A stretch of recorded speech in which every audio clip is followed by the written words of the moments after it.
আসসালামু আলাইকুম প্রিয় দর্শক, আমি হাসিব মারজান আপনাদের সবাইকে আমন্ত্রণ জানাচ্ছি চ্যানেল আই জনপদের খবরে। এখনকার সংবাদ আয়োজন একই সঙ্গে চ্যানেল আইয়ের ইউটিউব চ্যানেলে এবং চ্যানেল আইয়ের ওটিটি প্ল্যাটফর্ম আইস্ক্রিনে লাইভ স্ট্রিম হচ্ছে। মানিকগঞ্জ সদর উপজেলায় 9 বছরের শিশু আতিকা হত্যাকাণ্ডে জড়িত সন্দেহে স্থানীয়দের গণপিটুনিতে 2 জন নিহত ও 1 জন আহত হয়েছে। বৃহস্পতিবার মধ্যরাতে সদর উপজেলার বনপাড়িল এলাকায় এই ঘটনা ঘটে। নিহতরা হলেন সদর উপজেলার বনপাড়িল এলাকার অটো চালক পান্নু মিয়া ও তার ভাই ফজলু মিয়া। নিহত শিশু আতিকা একই এলাকার দুদুল মিয়ার মেয়ে। বৃহস্পতিবার বিকেলে বনপাড়িল এলাকার একটি ভুট্টা ক্ষেত থেকে শিশু আতিকার মরদেহ উদ্ধার করে স্থানীয়রা।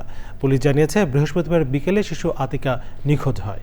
রাত 10টার দিকে বাড়ির পাশে একটি ভুট্টা ক্ষেতে তার হাত পা বাঁধা মরদেহ পাওয়া যায়। পরে আতিকাকে হত্যা ও তার কানের স্বর্ণের দুল এবং গলার চেইন লুটের সন্দেহে অটোচালক পান্নু মিয়া, তার ভাই ফজলু মিয়া ও পান্নু মিয়ার ছেলে নাজমুল হোসেনকে আটক করে গণপিটুনি দেয় স্থানীয়রা। এতে পান্নু মিয়া ও ফজলু মিয়া ঘটনাস্থলেই নিহত হয় এবং গুরুতর আহত অবস্থায় উদ্ধার করে নাজমুলকে মানিকগঞ্জ সদর হাসপাতালে ভর্তি করা হয়। মানিকগঞ্জ সদর থানার ওসি মোহাম্মদ ইকরাম হোসেন জানিয়েছেন, ঘটনাস্থলে পুলিশ পাঠানো হয়েছে এবং বর্তমানে পরিস্থিতি স্বাভাবিক রয়েছে। কুষ্টিয়া সদর উপজেলার মহিষাডাঙ্গায় ঘোড়া বোঝাই পিকআপ ও ট্রাকের সংঘর্ষে বিকাশ আলী এবং সাফায়েত হোসেন নামের পিকআপে থাকা 2 জন ঘোড়া ব্যবসায়ী নিহত হয়েছে। এ ঘটনায় আহত হয়েছে আরও 3 জন। এছাড়াও দুর্ঘটনায় পিকআপে থাকা 3টি ঘোড়া মারা গেছে। সকাল 7টার দিকে কুষ্টিয়া ঝিনাইদহ মহাসড়কের মহিষাডাঙ্গায় ওই দুর্ঘটনা ঘটে। হতাহতদের সবার বাড়ি নড়াইলে।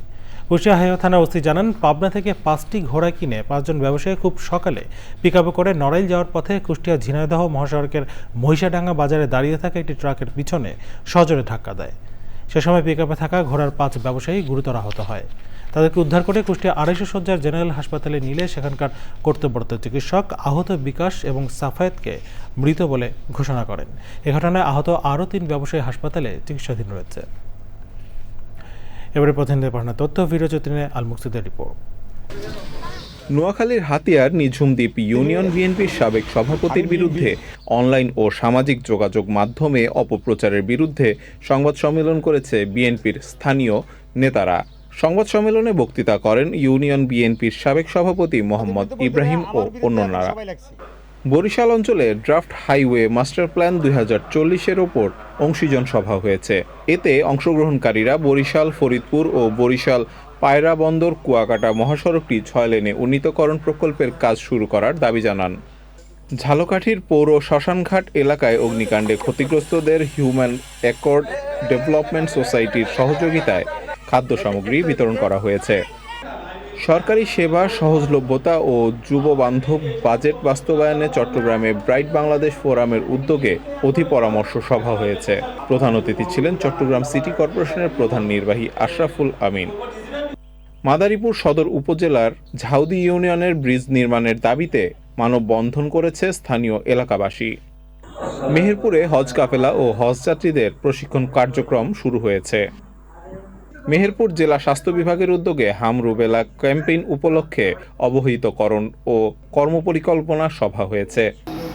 ময়মনসিংহে হেনস্থা, হামলা, হুমকি প্রদর্শন ও উন্নয়ন কাজ বাধা দেওয়ার প্রতিবাদে সংবাদ সম্মেলন করেছে 11 দলীয় জোটের সংসদ সদস্য মুফতি মোহাম্মদুল্লাহ। শেরপুরে শিশুদের হাম রুবেলা টিকা ক্যাম্পেইন উপলক্ষে সংবাদ সম্মেলন করেছে জেলা civil surgeon doctor Mohammad Shahin.